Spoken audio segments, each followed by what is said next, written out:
At Christmas dinner, my children threw me out of the house. I can still feel the chill of that night, the weight of the suitcase in my trembling hand, the sound of the door clicking shut behind me. Mason didn't even look me in the eye when he said there was no longer room for me in that house. The house I had bought myself with the sweat of 40 years of work. But let me start from the beginning, from that cursed dinner that changed everything. It was December 24th. I had spent the whole day cooking, preparing the turkey, the stuffing, the cranberry sauce, and Caleb's favorite pumpkin pie. My wrinkled hands worked tirelessly because, despite everything, I still believed that family was sacred, that my sons loved me as I loved them. The table was set with the white linen tablecloth I saved for special occasions. The candles were lit. Everything was perfect. Mason arrived first with Harper, my daughter-in-law. She walked in without even saying hello, checking her iPhone with those long nails painted blood red. Caleb showed up 10 minutes later, smelling of cheap whiskey. We sat down. I served dinner with a smile that hurt to keep on my face. I tried to make conversation, asking about their jobs, about their lives, short answers. Glances between them that I couldn't decipher, but that made my skin crawl. Then Mason cleared his throat. That sound he made when he was about to say something important. He dropped his fork onto the plate with a metallic clatter that echoed in the silence. "Mom, we need to talk," he said with a voice so flat he seemed to be reading from a script. My heart raced. Something in his tone warned me that what was coming wasn't good. I put down my own spoon and looked at him, waiting, silently praying it was anything other than what my instinct was screaming. "This house is too big for you," Mason continued without hesitation. "You can't take care of it alone anymore. You're getting old, Mom. It's time for you to go to a place where they can take proper care of you." The words fell like stones in my stomach. Caleb nodded without looking at me, as if they had rehearsed this. Harper barely smiled, that smile that had always hidden her contempt for me. "A place," I repeated, my voice cracking. "This is my house. I raised you here. My whole life is here." Mason pulled some papers out of his blazer. He spread them out on the table, over the white tablecloth I had worked so hard to iron. They were legal documents, full of fine print my tired eyes could barely read. "We need you to sign this," he said, pushing the papers toward me. "It's for your own good. You'll transfer the deed to our names, and we'll take care of finding you a decent assisted living facility. A place with nurses, where you won't have to worry about a thing." My hands shook as I took the documents. Assisted living, nurses. As if I were an invalid, as if my mind had stopped working. I am 72 years old, but I still get up every morning. I clean this house, I cook my own meals, I walk to the grocery store. "I'm not signing anything," I said with all the firmness I could muster. "This house is mine. I earned it. You have no right." Mason's expression changed. The mask of filial concern fell away, and I saw what was really underneath. Pure, unadulterated greed. Caleb finally looked at me, but in his eyes, there was only impatience. "Mom, don't be stubborn." Caleb intervened with that condescending voice he used when he wanted something. "You can't live alone anymore. Look at you. You can barely hold a plate without your hand shaking." It was a lie. My hands were only shaking in that moment from rage, from the disbelief of what was happening. But nothing I said would matter. I could see it in their faces. They had already made the decision. They just needed my signature to legalize the theft. "I'm not signing," I repeated, standing up. "You can leave my house right now." Harper laughed, a shrill, cruel laugh that cut through the air. "Your house?" she murmured, looking me up and down. "Oh, honey, you don't decide anything here anymore." Mason stood up too, taller than me, stronger. He approached with the papers in his hand, and I saw something in his eyes I had never seen before. Something dark and determined. "You're going to sign, Mom. One way or another, you're going to sign." I tried to back away, but Caleb was already behind me, blocking my exit. My own son, the boy I breastfed, the one I nursed when he had pneumonia at 8 years old, the one whose college tuition I paid for by selling the few jewels I had. "This is kidnapping," I managed to say, though my voice sounded tiny even to me. "This is illegal." Mason put the papers on the table and pulled a pen from his pocket. He held it in front of me, as if it were a threat. "Sign, or we kick you out of this house tonight. No money, no clothes, nothing. You decide how you want this Christmas to end. I looked at Caleb, searching for some trace of the sweet boy he had been. Nothing. Just a stranger wearing his face. I looked at Harper, and she was just smiling, waiting for my defeat. I looked at the papers and understood that if I signed, I would lose everything. If I didn't sign, I would also lose everything, but at least I would keep my dignity. I'm not going to sign, I whispered. Mason nodded as if he had expected that answer. He jerked his head toward Caleb. Get her out. I didn't understand until Caleb grabbed my arm hard enough that I knew it would leave bruises. He dragged me toward the door while I tried to resist, while I screamed, while I begged. Please, I pleaded, hating myself for having to beg my own children. Please, don't do this. Harper appeared with an old suitcase, the same one I had used on my last trip years ago. She threw it at my feet. You have 5 minutes to pack whatever you want, she said, checking her Apple Watch. After that, you leave with what you're wearing. I stumbled up the stairs, with Caleb following me like a jailer. I opened my closet and shoved clothes in without thinking, without really seeing. A dress, a jacket, underwear, shoes. My hands moved on their own, while my mind still couldn't process that this was real. Time! Mason shouted from downstairs. Caleb pushed me toward the stairs. I went down, clinging to the railing, the suitcase banging against every step. When I got to the bottom, Mason had the door open. Outside, a cold, fine rain was falling. Go, he said with no emotion in his voice. And don't come back until you're ready to sign those papers. I stood on the threshold, at the entrance of the house that had been my home for more than 30 years. I looked back one last time. The table was still set. The dinner I had prepared with so much love was still steaming on the plates. The candles were still lit. Mason closed the door. I heard the deadbolt, then another lock, then the sound of the security chain. I stayed there, standing in the rain, with my old suitcase and my heart broken into 1,000 pieces, not understanding how I had reached this moment, how the children I had raised had turned into these cruel strangers, leaving me on the street on Christmas Eve. I had no money. I had no phone. I had nowhere to go. I started walking. The first night on the street, you learn things you never imagined. You learn that concrete is colder than it looks, that every shadow is a potential threat, that hunger hurts in a different way when you know no one is going to make you breakfast tomorrow. I walked for hours that Christmas Eve, dragging my suitcase through streets I knew, but that now seemed strange and hostile. The houses glowed with colorful lights, with Christmas trees visible through the windows. Families gathered, laughing, hugging. Every illuminated window was a reminder of what I had just lost. My feet hurt. I was wearing the pumps I had put on for dinner, not appropriate for walking miles in the rain.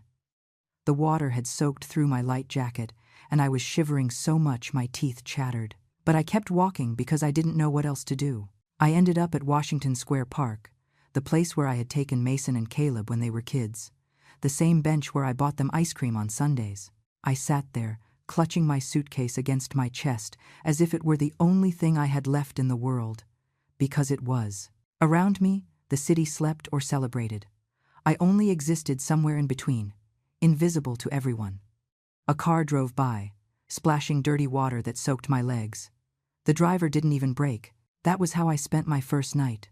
Sitting on that bench, soaked to the bone, crying so hard my chest hurt, waiting to wake up from this nightmare. But the dawn arrived cold and gray, and it was still real. The first few days were the worst. I sought shelter where I could. The entrance of an abandoned building, the awning of a closed shop. I learned where to find public restrooms to wash up a little, although people's looks of disgust made me feel less than human. I had $120 in my purse, everything I had left from the money I had saved for Christmas gifts. I knew I had to make it last as long as possible. I bought bread at a discount bakery, bottled water, nothing else. Every penny counted now. In the park, there were others like me, people the city had spit out, who had fallen through cracks no one else saw. An older man named Israel, who sold used newspapers, a young woman with empty eyes who asked for change with a cardboard sign, and Ruth. I saw her the third night. She was sitting in a corner of the park, so still she almost seemed part of the bench. She was tiny, fragile like a bird, wrapped in layers of tattered clothing. Her white hair was messy, and her hands, wrinkled and stained, rested on her lap. There was something about her that reminded me of my own mother, the way she stared at nothing, as if she had seen too much, and nothing surprised her anymore. I approached without thinking much, guided by an impulse I didn't understand. "Are you hungry?" I asked, taking out a piece of the bread I had bought that morning. She looked up slowly. Her eyes were a dull gray, but there was something sharp in them, something that saw more than she showed. "Thank you," she whispered, taking the bread with trembling fingers. "God bless you." I sat next to her in silence. I don't know why I did it. Maybe because she was the only person in days who had looked at me as if I mattered. We ate in silence, sharing that hard bread as if it were a banquet. That's how our silent routine began. Every night, when I managed to get some money washing dishes at a cheap diner or helping unload trucks at the market, I bought something simple: bread, cheap fruit, and I always set aside a portion for Ruth. She never asked. She was just there, sitting in her corner, waiting. And I would come, crouch down, hand her what I had, along with some coins I gathered during the day. It was never much, $2, 3 on good days, but she received it as if I were giving her gold. Weeks passed. December turned into January. The cold became more piercing. I got a job cleaning offices in the early morning. They paid little, just $100 a week under the table. But it was something. It allowed me to eat at least one decent meal a day. It allowed me to keep giving Ruth her coins. We never spoke much. Sometimes she mumbled a blessing. Sometimes she just nodded. But there was an understanding between us, a silent connection between two women the world had decided to ignore. I still didn't have anywhere real to sleep. I had found a spot under a bridge where the wind didn't hit as hard. There were cardboard boxes someone had left that I used as a mattress. My suitcase served as a pillow. It wasn't a life. It was barely existing. But I learned things in those weeks. I learned that there is kindness in unexpected places. The lady at the bakery who sometimes gave me yesterday's bagels without charging. The security guard at the building where I cleaned, who let me use the bathroom to clean myself up better. Israel, the newspaper seller, who shared his hot coffee when it was very cold. I also learned about casual cruelty, the people who crossed the street to avoid passing near me. The ones who yelled at me to get a job, not knowing I worked harder now than when I had a house. The teenagers who laughed and threw trash at me as if it were a game. One night, at the end of January, it was especially cold. It had snowed a little, and the temperature had dropped dangerously. I wrapped myself in every layer of clothing I had, but I was still shivering uncontrollably. I went to the park as always, looking for Ruth. I had $3 I had gotten that day and wanted to share them with her. I found her in her usual spot, but she looked worse than ever. Her skin had a grayish tone, and she was coughing with a wet sound I didn't like at all. "Ruth, are you okay?" I asked, crouching in front of her. She looked at me with those gray eyes, and for the first time I saw something resembling fear in them. "The cold is bad tonight," she murmured. "Very bad." I gave her the $3 and the bread I was carrying. She took the bread but pushed the money back toward me. "You need it more," she said with a hoarse voice.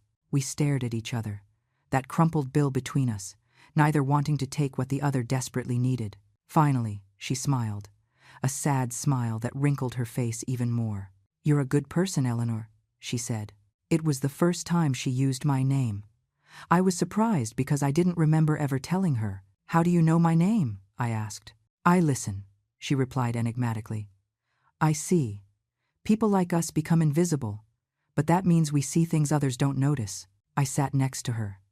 It was so cold I could see my breath. Ruth kept coughing, and I worried she wouldn't make it through the night if she stayed outside. "Don't you have anywhere to go?" I asked her. "No shelter?" She shook her head. "The shelters are full in winter. Besides, I don't like crowds. I prefer my corner." I understood that. I had also tried to go to a shelter the first week, but it was so packed I had to leave. Human desperation concentrated in a single place was suffocating. We sat in silence, two old women in a city that had forgotten us, sharing the warmth of our presence. Then Ruth leaned toward me. Her hand, cold and bony, grabbed mine with surprising strength. Her eyes no longer looked tired but alert, intense. Listen to me carefully, Eleanor, she whispered urgently. Do not sleep on the street tonight. What? I asked, confused. Find a cheap motel. Spend whatever you have. Tomorrow morning I'm going to show you something that will change your life. I looked at her without understanding. A motel? With the little I earned, spending money on a room meant not eating for days. Ruth, I don't have enough money to. She squeezed my hand harder, her nails digging into my skin. Listen to me, she insisted with an intensity that scared me. There are things I have seen, things you need to know, but not here, not tonight. Tomorrow morning. Come to the park at 7. I'll be waiting for you. What things? What are you talking about? Tomorrow, she repeated, letting go of my hand. Trust me. She got up then, stumbling a little, and began to walk away dragging a plastic bag that contained all her possessions. I watched her disappear into the shadows of the park, her small figure swallowed by the darkness. I sat there, confused and a little scared. What had Ruth seen? Why so much mystery? Part of me wanted to ignore her words, to stay in my spot under the bridge like every night. But something in her tone, in the way she had grabbed my hand, told me this was important. I sat on that cold bench for nearly an hour, debating with myself. Ruth's words echoed in my head like a warning I couldn't ignore. Do not sleep on the street tonight. There was something about her urgency that had left me uneasy. Finally, I got up. I counted the money in my purse. $42. It was all I had left until I got paid again in 3 days. If I spent it on a room, I'd have to survive on almost nothing for the rest of the week. But Ruth's voice was still there, insistent. Trust me. I walked through nearly empty streets looking for someplace cheap. Most of the hotels I passed had signs with prices that would have made me laugh in another life. $100 a night, $150, $200. Impossible amounts for someone like me now. Finally, on a side street near the bus station, I found a dilapidated building with a flickering neon sign. Hope Lodging, $30 a night, shared bath. I entered through a door that creaked when opened. The lobby smelled of dampness and old cigarettes. Behind a scratched wooden counter, a man in his 50s looked at me with a mix of boredom and suspicion. How many nights? He asked without greeting. 1. I replied, putting $30 on the counter. He took the money, examined it as if it might be counterfeit, and finally nodded. He handed me a key attached to a heavy wooden block with the number 12 carved into it. 3rd floor. Bathroom at the end of the hall. No visitors. No noise after 10. I climbed the stairs that smelled of cheap disinfectant and mold. The building groaned with every step I took. On the 3rd floor, the hallway was lit by a single bulb hanging from the ceiling.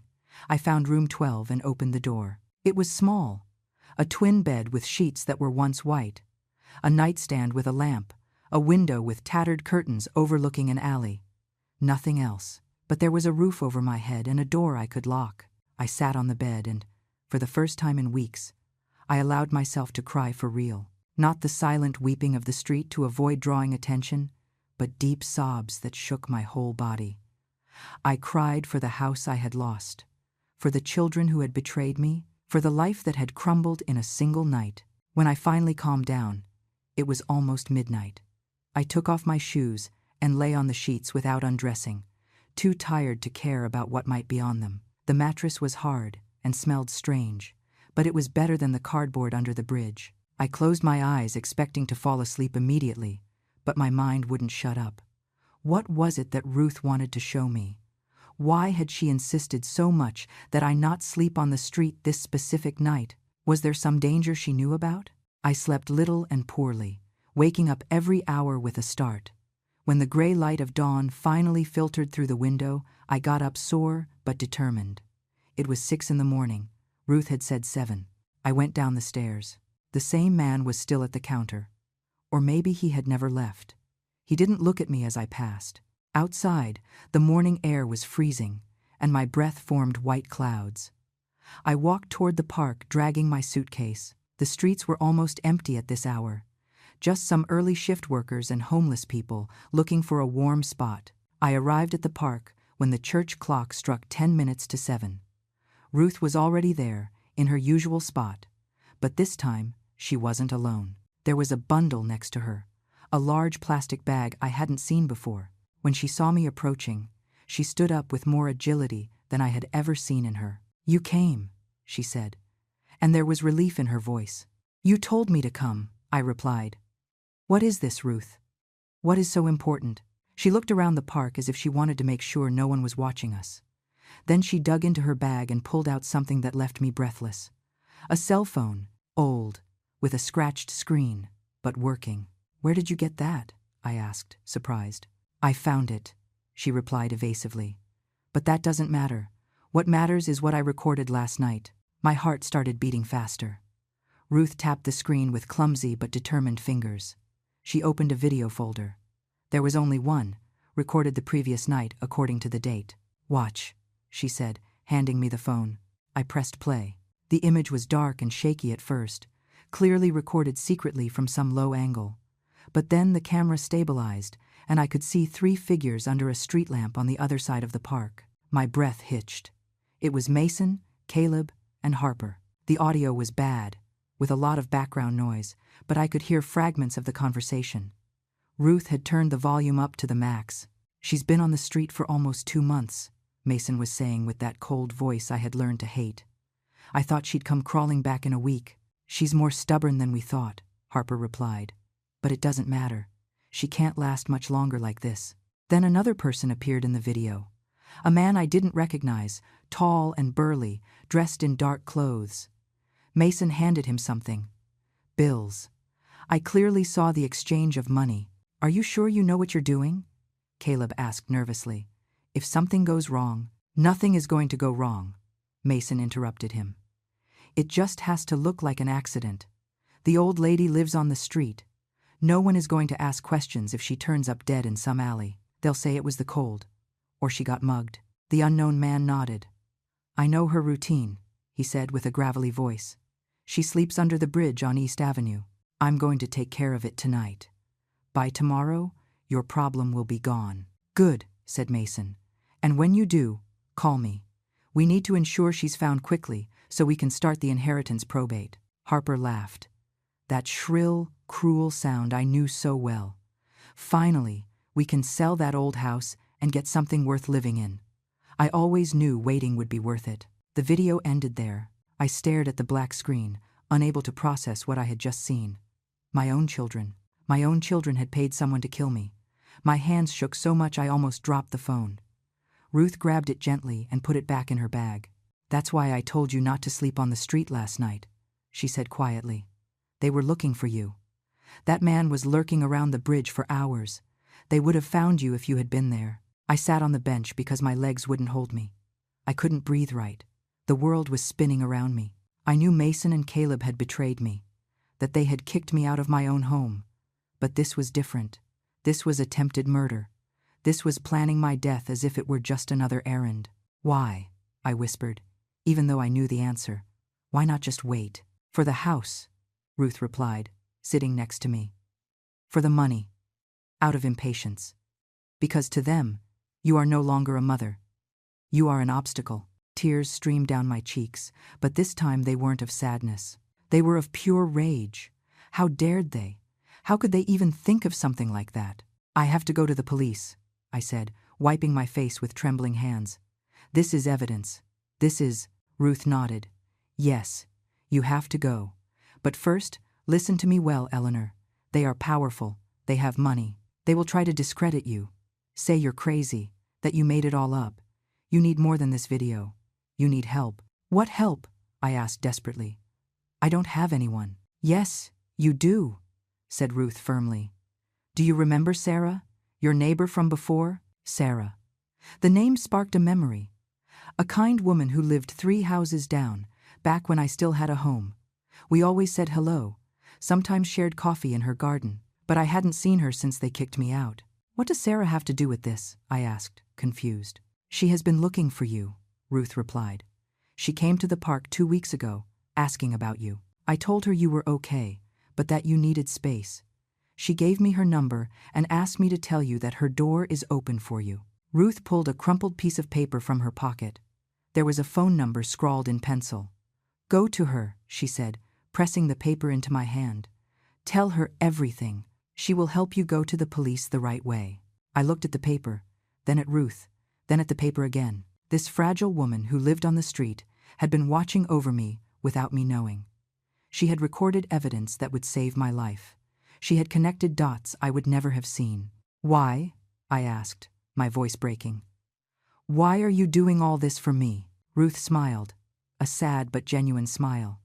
"Because you gave me bread when you were hungry." I called Sarah from a payphone near the park. I had to use the last coins I had left, my fingers shaking so much I dialed the number wrong twice before getting it right. The phone rang 3 times before she answered. "Hello?" Her voice sounded the same as always, warm and a little raspy. "Sarah, it's Eleanor," I managed to say before my voice cracked. There was a silence on the other end, then a gasp. "Eleanor. Oh my God, Eleanor, where are you? I've been looking for you everywhere. Are you okay? Where have you been?" Her questions tumbled out, full of genuine concern. Something broke inside me hearing someone who actually cared. "I'm at the downtown park," I whispered. "Sarah, I need help. Don't move from there. I'm coming for you right now." She hung up before I could answer. I stood by the payphone, clutching the receiver even though the line was already dead. Ruth watched me from her bench, nodding with approval. I went back to her, and we sat in silence. 20 minutes later, a blue sedan pulled up to the curb of the park. Sarah got out almost before the engine stopped, looking around frantically until she saw me. She ran toward me. She didn't walk, she ran. And when she arrived, she hugged me so tight I could barely breathe. She smelled of fresh coffee and home, of normalcy, and I burst into tears against her shoulder. "It's okay," she murmured, rubbing my back. "You're safe now. I've got you." When I finally let go, I saw that she was crying too. Sarah was 60, with short gray hair and brown eyes full of kindness. She had been an ER nurse before retiring and always had that instinct to care for others. She looked at my dirty and wrinkled clothes, my worn suitcase, my hands cracked from the cold, her face filled with pain and anger. "What did they do to you?" she asked. "When Mason and Caleb moved into your house and said you had gone to live with relatives up north, I knew something was wrong. You would never have left without saying goodbye." "Liars," I muttered. It was all a lie. Sarah then noticed Ruth, who was watching us silently from her spot. "Who is she?" she asked. "The person who saved my life," I replied. "Sarah, this is Ruth." Sarah approached Ruth and took her hands carefully. "Thank you," she said firmly. "Thank you for taking care of my friend." Ruth nodded. Then she looked directly at me. "Go with her. Do what you have to do. I'll be fine." "No," I said suddenly. "You're coming with us, Eleanor." "No. I'm not leaving you here," I insisted.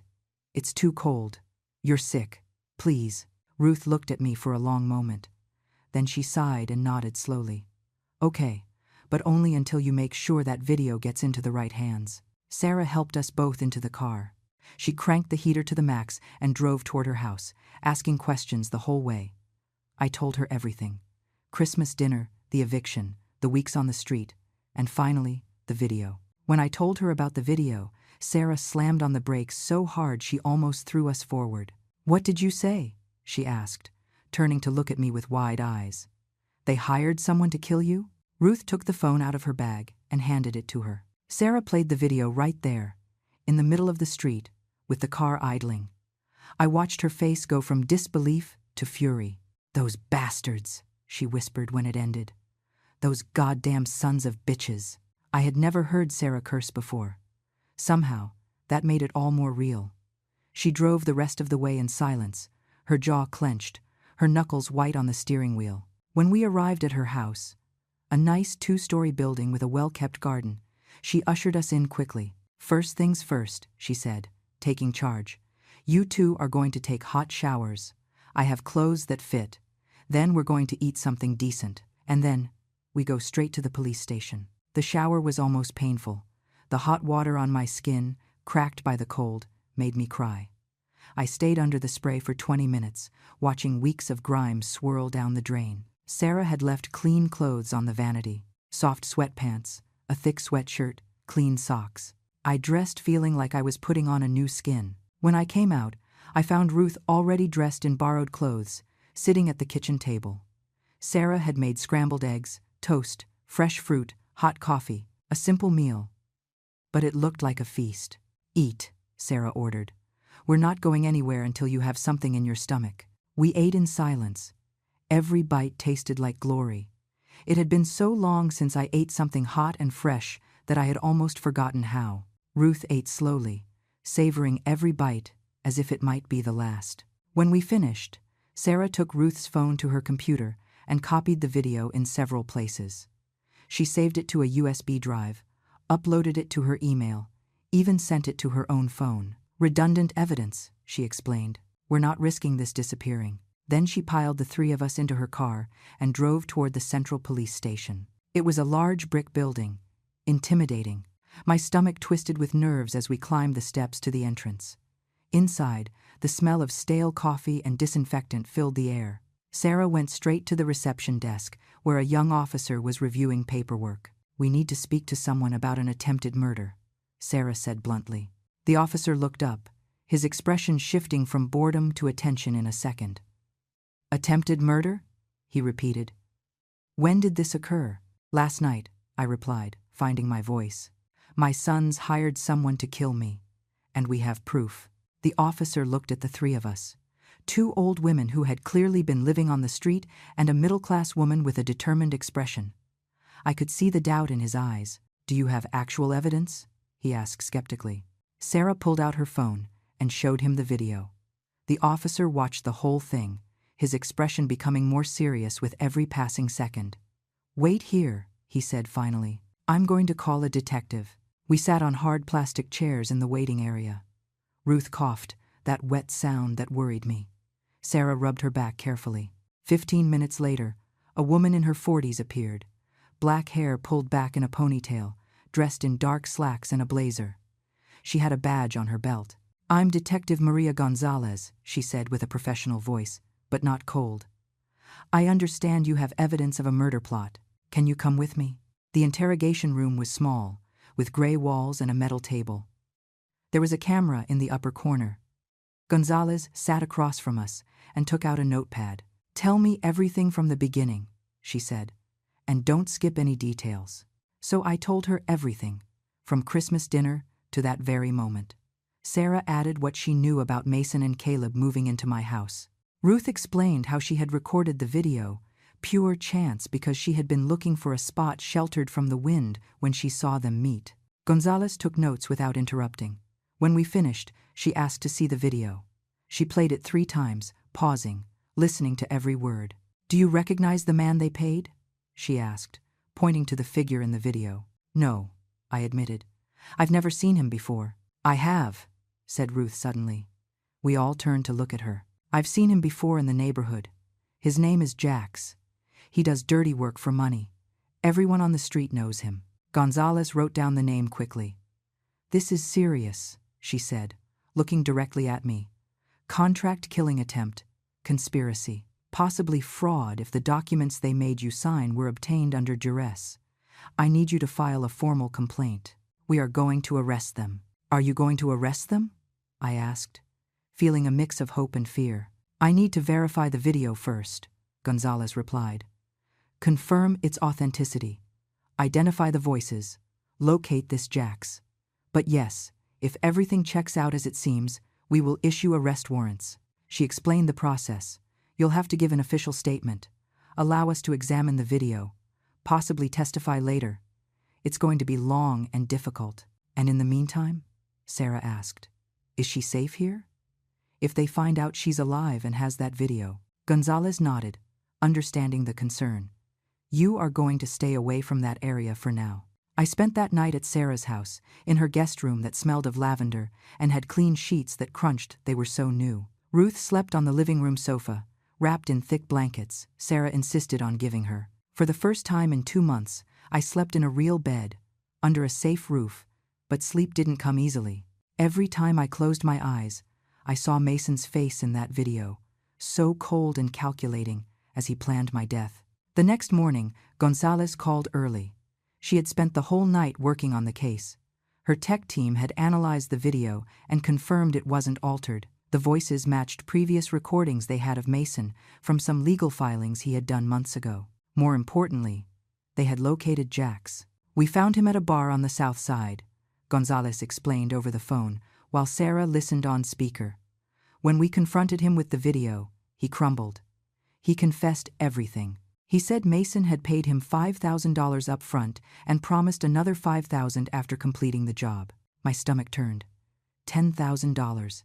That was the price my son had put on my life. "And now what?" asked Sarah, squeezing my hand. "Now we go get them," Gonzalez replied with satisfaction in her voice. "I have enough for arrest warrants. We're going to the house this afternoon. Does Eleanor still have keys to her property?" "No," I whispered. "Mason changed the locks. Doesn't matter. We have a warrant.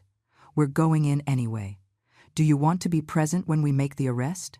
The question took me by surprise. Part of me wanted to see their faces when the police arrived.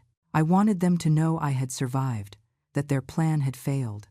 But another part, the part that still remembered carrying those children in my arms, wasn't sure I could handle that moment. "I'll go," I said finally. "I need to see it with my own eyes." Sarah drove to my old house that afternoon, following the police car. Gonzalez had brought backup, 3 more patrol cars, and 2 plainclothes officers. As we approached, my heart beat so hard I could hear it in my ears. The house looked different. Mason had painted the front door black. It used to be green. There was a new car in the driveway, a silver sedan he had surely bought with the money he must be draining from my accounts. My garden, which I had tended with so much love for years, was neglected and full of weeds. We stayed in Sarah's car, while Gonzalez and the other officers approached the door. I saw Gonzalez ring the doorbell. Once, twice. Then she banged loudly. The door opened, and there was Harper, dressed in expensive clothes she had never been able to afford before. Her expression of irritation transformed into confusion seeing all the cops. "What is this?" she asked with that shrill voice of hers. Gonzalez showed her badge and the arrest warrant. "Is Mason Miller home?" The color drained from Harper's face. She opened her mouth, but no sound came out. Behind her appeared Mason, still in pajamas even though it was almost 3 in the afternoon. "What the hell?" he started to say. "Mason Miller, you have the right to remain silent," began Gonzalez as 2 officers moved to cuff him. "Anything you say can and will be used against you in a court of law." "Wait!" Mason shouted, trying to back away. "This is a mistake. What am I accused of? Attempted murder. Conspiracy to commit murder. Fraud," Gonzalez replied with a firm voice. "Where is Caleb Miller?" "He doesn't live here," Mason shouted as they cuffed him. "I don't know where he is." That was a lie. At that moment, Caleb appeared on the stairs, his sleepy eyes widening at the scene. "There he is," pointed one of the officers. Caleb tried to run back up the stairs, but 2 officers were already going up. They caught him before he could reach his room. His screams of protest echoed through the whole house as they dragged him down. "This is police brutality," he shouted. "You can't come in here like this." "We have a warrant," Gonzalez replied calmly. "And we have video evidence of you hiring Jax Williams to murder Eleanor Miller. Your mother." Mason froze. His eyes darted frantically, looking for an exit that didn't exist. "I don't know what you're talking about," he said, but his voice was shaking. "My mother left months ago. I have no idea where she is." Gonzalez smiled humorlessly. "Oh, no, because we have a very clear video of you and your brother meeting with Mr. Williams 3 nights ago, discussing exactly how and when to kill her. Mr. Williams has already confessed everything. By the way." Mason's face fell apart. Caleb started to cry, pathetic sobs of someone who knew he was trapped. "It was Mason's idea," Caleb whimpered. "I just followed his orders. He said it was the only way." "Shut up," Mason yelled at him. "Don't say another word." Harper tried to close the door, but Gonzalez blocked it with her foot. "Harper Miller, you are also under arrest as an accomplice." "I didn't do anything," Harper shrieked. "I'm just the wife." "You're in the video, Mrs. Miller, participating in the conversation, laughing about the inheritance. That makes you an accomplice." The 3 were handcuffed and led toward the patrol cars. It was then that Mason saw me. I had stepped out of Sarah's car, unable to stay hidden any longer. His face transformed. He went through shock, disbelief, and finally pure terror. "You," he whispered. "You're dead. You were supposed to be dead." "Surprise," I said with a voice I didn't recognize as mine. "I'm very much alive, and now you're all going to pay for what you did." "That witch set us up!" Mason shouted, fighting against the cuffs. "This is a conspiracy." Gonzalez pushed him toward the patrol car. "The only conspiracy here was yours, Mr. Miller, and we have every word recorded." I watched as they put Mason in one car, Caleb in another, Harper in a third. Their screams and protests faded as the doors closed. The sirens began to wail, and the cars drove away, taking the people I once called family. I stood in front of my house, the house I had bought with my own money, shaking from head to toe. Sarah hugged me while I cried. But this time they weren't tears of pain but of relief, mixed with a deep sadness. Because yes, I had won. I was alive, I had justice. But I had also lost my children forever. And that loss hurt in a way no victory could heal. Gonzalez approached after the patrol cars left. "We're going to need to search the house," she said gently. "Look for additional evidence, documents, financial records, anything that backs up the fraud charges. It's going to take a few hours." I nodded, unable to speak. "But after that, this house is legally yours again. The documents they forced you to sign have no validity. We'll make sure of that." "Thank you," I managed to whisper. Sarah took me back to her house. Ruth was waiting for us at the door, wrapped in one of the blankets, with a worried expression that relaxed when she saw us. "Did they take them?" she asked. "All of them," Sarah replied. "It's done." Ruth closed her eyes and murmured something that sounded like a prayer. The following days passed in a strange haze. Gonzalez kept me informed of every development. The search of my house had revealed much more than anyone expected. Mason had forged my signature on bank documents, withdrawing more than $50,000 from my retirement savings in the last 2 months. They had found emails between him and Caleb planning to sell the house as soon as I was out of the way. They already had a buyer interested, willing to pay $600,000. They also discovered something that froze my blood. They had contacted a private psychiatric clinic, consulting about involuntary commitments. They had a backup plan in case killing me turned out to be too complicated.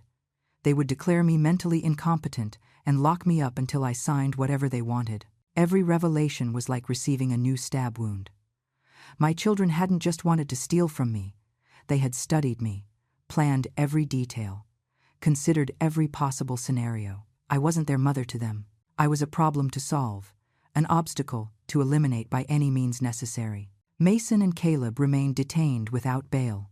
Jax, the hitman, had accepted a deal with the DA, his full testimony in exchange for a reduced sentence. Harper had hired an expensive lawyer who was trying to argue that she knew nothing, that she was just present during those conversations but never actively participated. The recordings said otherwise.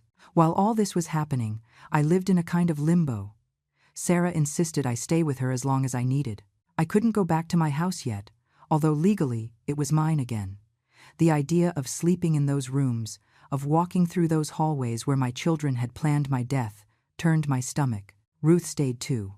Her cough had gotten worse, and Sarah, with her nurse instinct, insisted on taking her to the doctor. The diagnosis was severe bronchitis, almost pneumonia. They prescribed antibiotics and rest. For the first time in who knows how many years, Ruth had a warm place to recover. One afternoon, while Ruth slept on the sofa and Sarah had gone out to buy medicine, I received a call from Detective Gonzalez. Her voice sounded different, more serious than usual. "Eleanor, I need you to come to the station. There's something you have to see." "What happened?" I asked, feeling a knot in my stomach. "It's better if you see it yourself. Can you come now?" I left a note for Ruth and took an Uber to the station. Gonzalez was waiting for me at the entrance and took me directly to her office. On her desk was a thick folder full of documents. "We found something during the deeper search of your house," she said, opening the folder. "This was hidden in a safe in the basement that your sons couldn't open." I took the papers with trembling hands. The first was my will, the real one, the one I had made 5 years ago, with a real lawyer. I read it, feeling the world tilt beneath my feet. The will clearly stated that my house and my possessions would go to a nonprofit foundation dedicated to helping homeless seniors in the event that I died under suspicious circumstances or if there was evidence of coercion or fraud. There was a specific clause that excluded Mason and Caleb from any inheritance if it was determined they had acted against me in any way. Mason was never going to get anything, I whispered, reading and rereading the words. Even if they had killed me, even if their plan had worked, they never would have kept the house. Gonzalez nodded. Your lawyer was very specific. Apparently, you had suspicions about your son's intentions even years ago. I remembered then. 5 years ago, Mason had started asking a lot about my will, about what would happen to the house when I died. His questions had been insistent, almost aggressive. That had unsettled me enough to consult with a lawyer and protect myself. I never thought they would actually try something like this, I admitted. I thought I was being paranoid. You weren't paranoid, said Gonzalez gently. You were wise. This will save you, Eleanor. Even if they had succeeded, their greed wouldn't have gotten them anything. There were more documents in the folder. Bank statements showing exactly how much they had stolen. Contracts forged with my imitated signature. Emails revealing that Mason had been planning this for almost a year, since long before Christmas dinner. Everything was calculated, I murmured, feeling nauseous. Christmas dinner wasn't an outburst. It was the start of the final plan. That's right. And there's something else you need to know. Gonzalez pulled out another document. This is a medical report. 6 months ago, Mason tried to obtain your complete medical history from your doctor. When the doctor refused due to patient confidentiality, Mason filed a complaint alleging that you were showing signs of dementia and that he needed that information to care for you properly. My doctor never told me anything, I whispered, horrified, because the doctor rejected it completely. He said you were perfectly lucid and that the request seemed suspicious. But Mason tried. He was building a case to declare you incompetent. Every new revelation was worse than the last. My son hadn't just wanted to kill me or rob me. He had been working methodically to destroy my credibility, my autonomy, my entire existence. How much longer do I have to wait for the trial? I asked, suddenly tired. How much more do I have to relive this? The criminal process can take months, admitted Gonzalez. But there is good news. With all the evidence we have, the video, Jax's confession, the forged documents, the financial records, it is almost certain there will be a guilty plea. Their lawyers are already talking about deals. Deals? I repeated, feeling rage grow in my chest. After everything they did, they're going to get a deal? Gonzalez raised a hand, calming me. A plea deal doesn't mean they go free. Eleanor, it means they admit their guilt in exchange for a specific sentence. In cases like this, we are talking about years in prison. Many years. That should have made me feel better, but I just felt empty. I returned to Sarah's house that afternoon, with the folder of documents under my arm. Ruth was awake, drinking tea in the kitchen. She looked better, with more color in her cheeks thanks to the antibiotics and regular food. What happened? She asked, seeing my expression. I told her everything. About the will, about Mason's attempts to access my medical records, about the plan that had been brewing for a whole year. Ruth listened in silence, nodding occasionally. When I finished, she put her wrinkled hand over mine. Your children are sick, she said softly. Not in the body, in the soul. Greed rotted them from the inside until nothing good was left. How could I not see it? I asked, tears running down my cheeks. How could I raise 2 people capable of this? It's not your fault, intervened Sarah, who had been listening from the door. You gave them love, education, values. They chose to ignore all that. They chose greed, but mothers always blame themselves.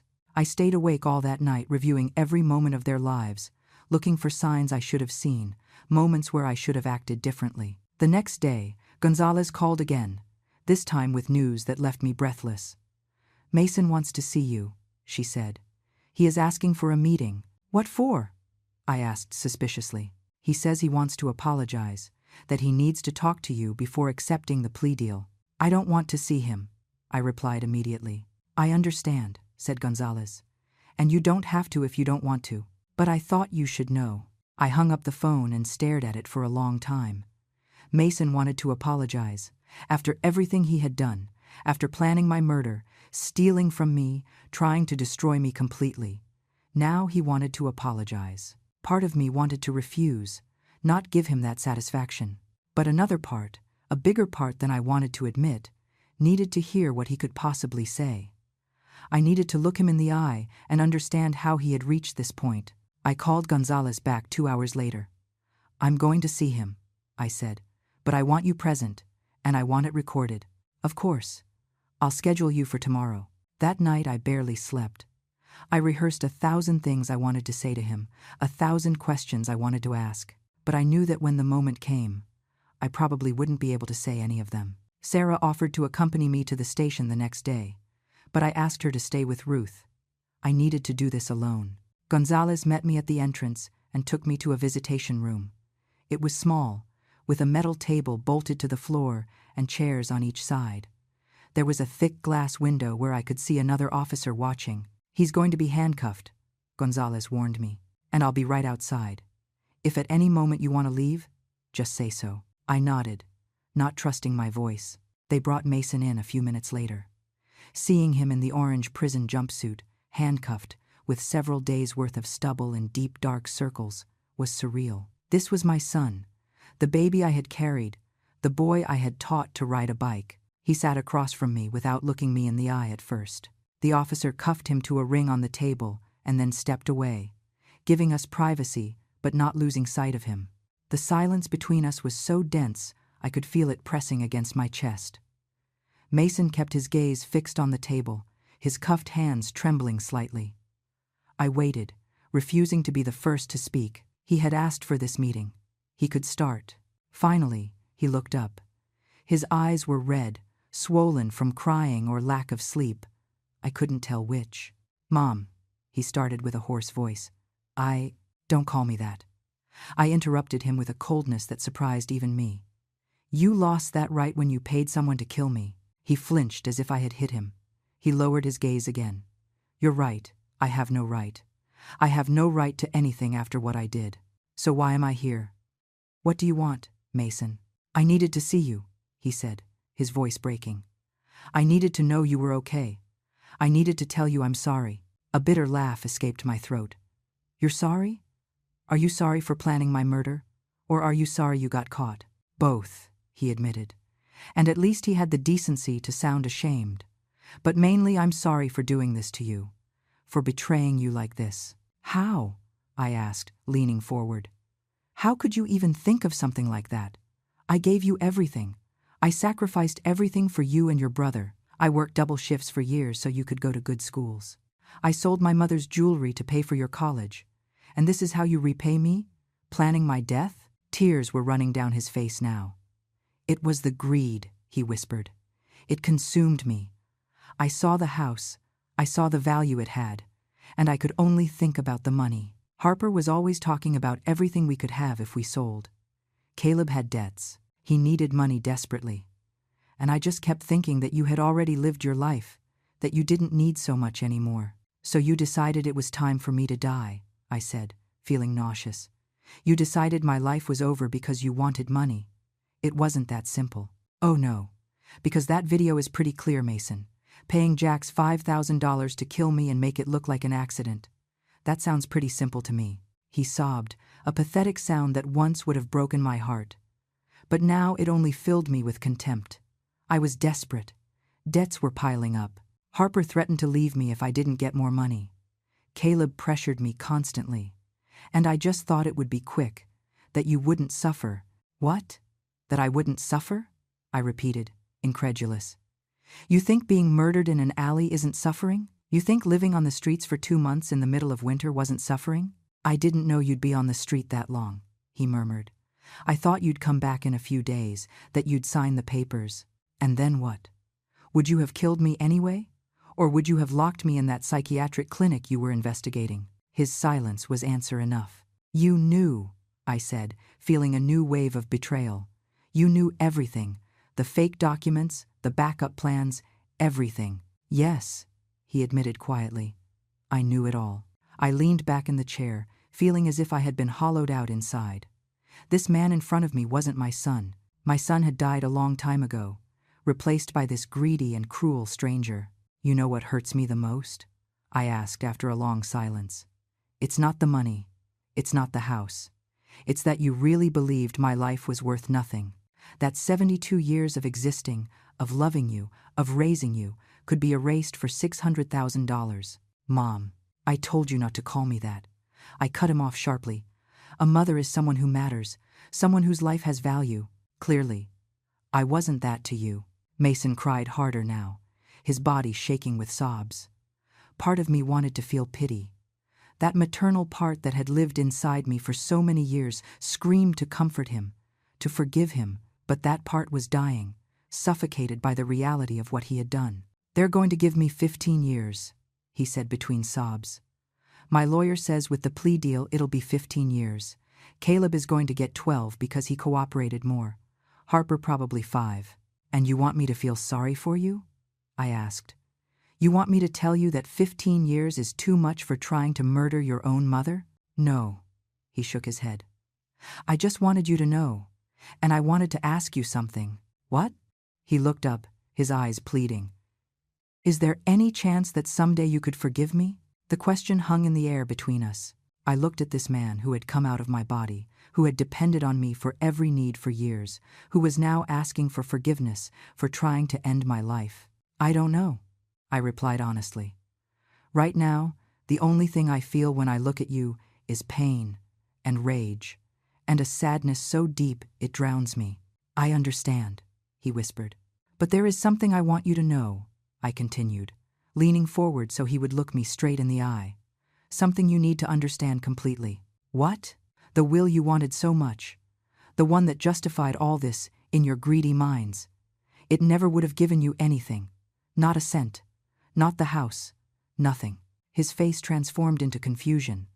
What do you mean? My real will, the legal one I made 5 years ago, clearly states that if I die under suspicious circumstances, or if there is evidence of coercion or fraud, everything goes to a charity. You are specifically excluded. I saw the exact moment the words penetrated.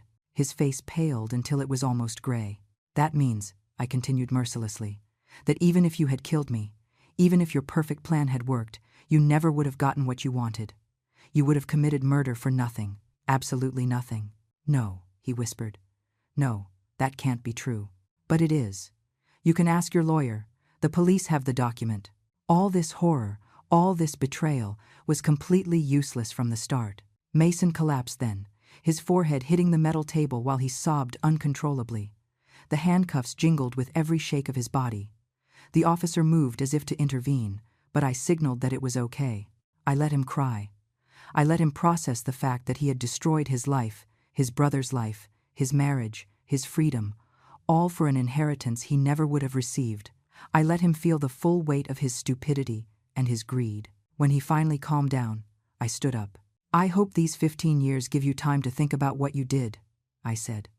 Time to understand that a mother isn't a bank account. She isn't property to be liquidated. She is a person who loved you unconditionally, and who deserved that same love back. I knocked on the door for Gonzalez to let me out. Mom! Wait, Mason called desperately. I stopped, but I didn't turn around. Are you going to visit me? Ever? I don't know, I repeated. Maybe someday. Or maybe never. You're going to have to live with that uncertainty. Just as I had to live on the street wondering if I would survive another night. I walked out without looking back. I walked out of that visitation room, feeling like I had just climbed a mountain. My legs were shaking, and I had to lean against the wall for a moment. Gonzalez appeared at my side immediately, her hand firm on my arm. Are you okay? She asked with genuine concern. No, I replied honestly. But I will be. She took me to her office and poured me a glass of water which I drank in long gulps. My hands were still shaking, but something inside me felt lighter. I had needed that conversation, as painful as it was. I had needed to look Mason in the eye and tell him everything I felt. There's something else you need to know, said Gonzalez, after giving me time to recover. Caleb also wants to see you. I shook my head immediately. I can't. Not today. Maybe never. I understand. I just wanted you to know. His lawyer says he's a wreck, that he hasn't stopped crying since he was arrested. He should have thought of that before planning my death, I said bitterly. Gonzalez nodded without judgment. I also have news about Harper. Her lawyer finally accepted a deal. 5 years in prison. She has to pay back all the money she spent from your accounts and a permanent restraining order when she gets out. 5 years seemed like little for everything she had done. But at least it was something. At least there were consequences. And Jax? I asked. 3 years with possibility of parole after 18 months for cooperating. He's going to testify in formal trials if necessary, although probably won't be needed with all the plea deals. I left the police station feeling a strange mix of relief and sadness. Justice was being served, but the price had been losing my family. Not the family I thought I had, but the illusion of it. And illusions can hurt just as much as reality when they break. Sarah picked me up at the entrance. One look at my face, and she knew she shouldn't ask questions yet. She took me back to her house in silence, her hand finding mine on the seat. Ruth was waiting for us with hot tea ready. She looked much better now. The antibiotics had kicked in, and color had returned to her cheeks. She had become part of our little routine, this unlikely trio of women that life had brought together in the strangest ways. "How was it?" Ruth asked as she poured me tea. "Hard," I admitted, "but necessary." I told them about the conversation with Mason, about his reaction to discovering that the will never would have given them anything. Ruth listened with that wise expression she had, nodding occasionally. "Greed is a poison," she said when I finished. "It kills everything good inside a person until nothing is left but the hunger for more." "She's right," agreed Sarah. "I've seen that happen in families before. Children anxiously waiting for their parents to die just to inherit. It's disgusting." We sat in silence for a moment, each lost in her own thoughts. "What are you going to do now?" Sarah asked finally. "Are you going back to your house?" The question had been haunting me for days. Legally, the house was mine again. The police had finished the search. I could go back any time.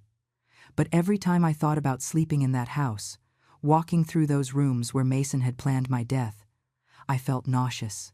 "I don't know," I admitted. "I don't know if I can go back there." "You can stay here as long as you need," said Sarah immediately. "You know that." "I know. And I thank you more than I can express. But I can't live off your charity forever." "It's not charity," protested Sarah. "It's friendship. It's family." The word family hit me differently now. Family wasn't blood. Family was Sarah opening her door without hesitation. It was Ruth risking herself to record that video. It was these two women sitting with me, holding me while my world rebuilt itself piece by piece. "You're right," I said, feeling tears in my eyes. "You are my family now, the real one." We hugged, the three of us. This circle of women that the world had tried to break but who had stood firm. The following days passed more calmly. Gonzalez kept me informed of legal proceedings. Mason, Caleb, and Harper formally accepted their plea deals. The official sentencing would be in 2 weeks. After that, they would be transferred to the prisons where they would serve their time. There was also the matter of the stolen money. The court had ordered that everything be returned, with interest. Between what Mason had taken from my accounts and what Harper had spent on clothes and expensive jewelry, it added up to almost $80,000. It wasn't a fortune, but it was enough to start over. One afternoon, Sarah suggested something that took me by surprise. "Have you thought about selling the house?" she asked while we prepared dinner together. The idea stopped me in my tracks. Sell the house. The house that had been my home for 30 years. The house I had worked so hard for. The house that almost cost me my life. "I don't know if I can," I said slowly. "Think about it," insisted Sarah. "That house is full of bad memories now. Do you really want to live there alone, surrounded by ghosts?" She was right. Every corner of that house would remind me of Mason and Caleb. Every room would be a reminder of the betrayal. How could I heal living in the middle of all that? "And what would I do if I sell it?" I asked. "You could buy something smaller," suggested Sarah. "A comfortable condo, without so many memories. Use the rest of the money to live quietly, travel a little, do the things you never could do." The idea began to take shape in my mind. A new life, completely different. Without the weight of the past, without the shadows of what I had lost. "And there is something else you should consider," added Ruth from the sofa, where she was knitting something with yarn Sarah had bought her. "What?" I asked. "That will of yours, the one that says everything goes to a charity, if you die in suspicious circumstances? What happens if you die of old age in your bed? Where does everything go then? I froze. I hadn't thought about that. The will only covered specific scenarios. If I died naturally, normal inheritance laws would apply, which meant Mason and Caleb would eventually inherit everything after serving their sentences. Ruth saw the realization on my face and nodded. You should change that will. Make sure they never see a cent, no matter how or when you die. She's right, agreed Sarah. You need to protect yourself completely. The next day, I called the lawyer who had made my original will. I explained the situation and asked for an urgent appointment. We met 2 days later in his elegant downtown office. Mrs. Miller, he said, shaking his head while reviewing the case documents.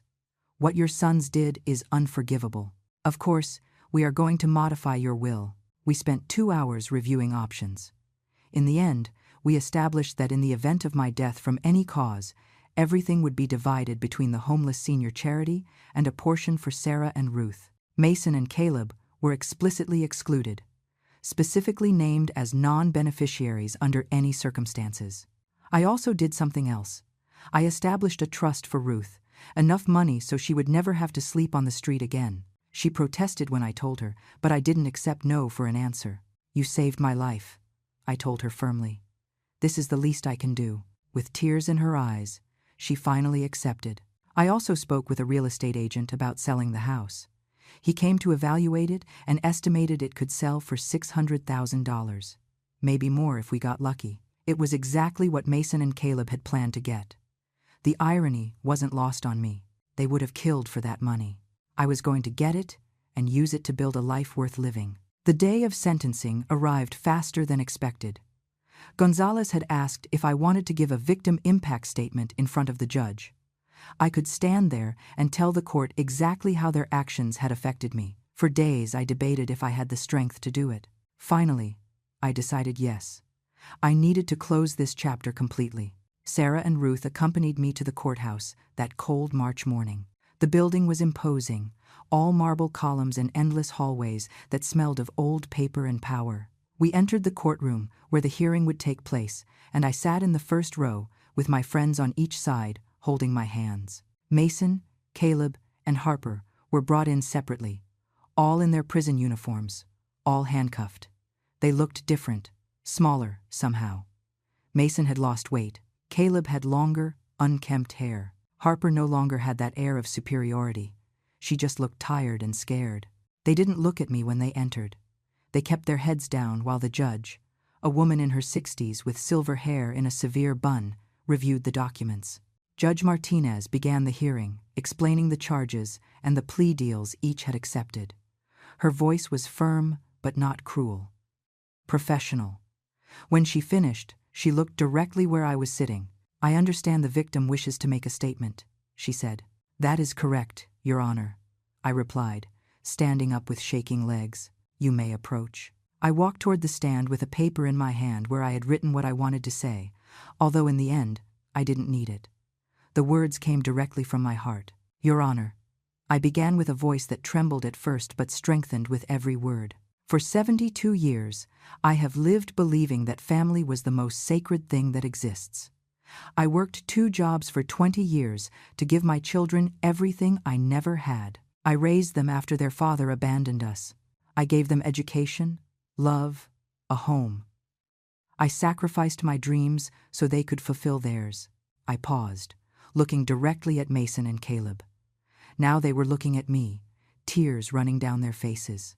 And they decided my life was worth less than a house, less than $600,000. Not only did they kick me out onto the street in winter, but they hired someone to murder me, to erase me from this world as if I had never existed. My voice cracked, but I continued. I spent 2 months living on the streets. I went hungry. I froze. I slept on cardboard under bridges. And every night I asked myself what I had done wrong, how I had failed as a mother to deserve this. But now I understand that I didn't fail. They failed. They chose greed over love. They chose money over their own mother. Harper was sobbing now, her body shaking. Caleb had his head in his hands. Mason stared at me, silent tears running down his face. What hurts me the most, I continued, is not the betrayal. It's not the attempted murder. It's knowing that the children I loved with all my heart turned into strangers capable of something so monstrous. It's knowing that all the love I gave them wasn't enough to fill the void of their greed. I took a deep breath, wiping away the tears now flowing freely down my cheeks. But here is what I want you to know. I survived. I found kindness where I least expected it. 2 women who owed me nothing gave me everything. They gave me shelter, protection, family, and I learned that true family isn't the one that shares your blood, but the one that shares your heart. I looked at Judge Martinez. Your Honor, I trust you will do justice today. These people not only tried to take my life, they tried to take my dignity, my humanity. They deserve to face the full consequences of their actions. I sat down, feeling as if I had lifted an enormous weight off myself.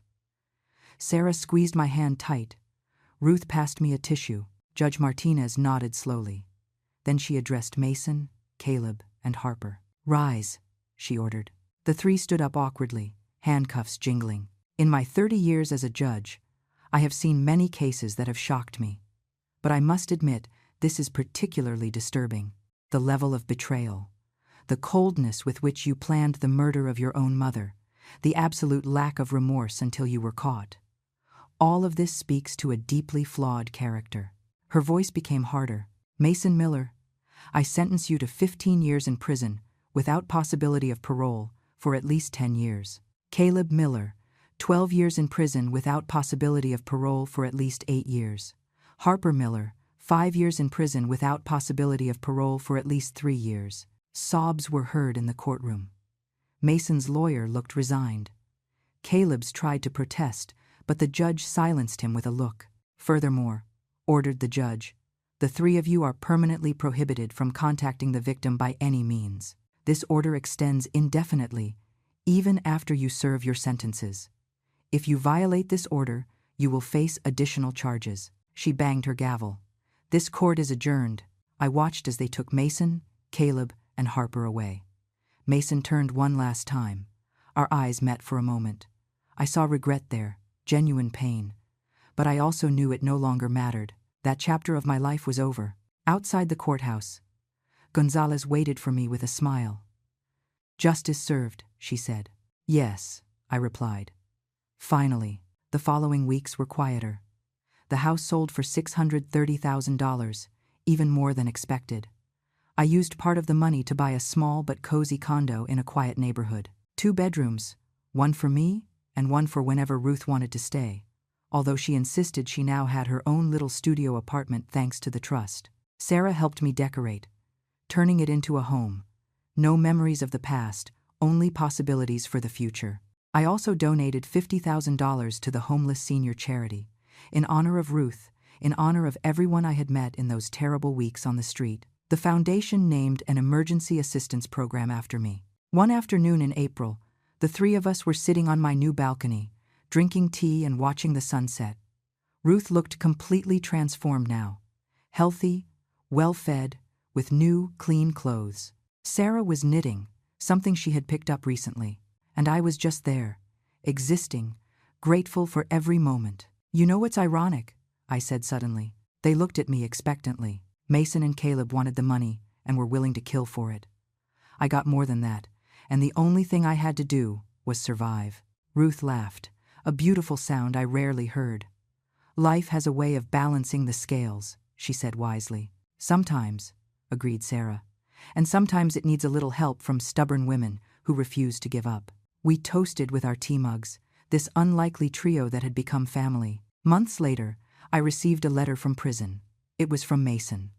I held it in my hands for a long time before opening it. Inside, pages and pages of apologies, of regret, of pleas for forgiveness. I read it once.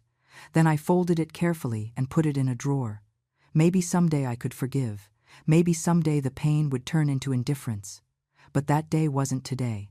Today, I just wanted to live fully, surrounded by the people who had saved me when I was at my lowest point.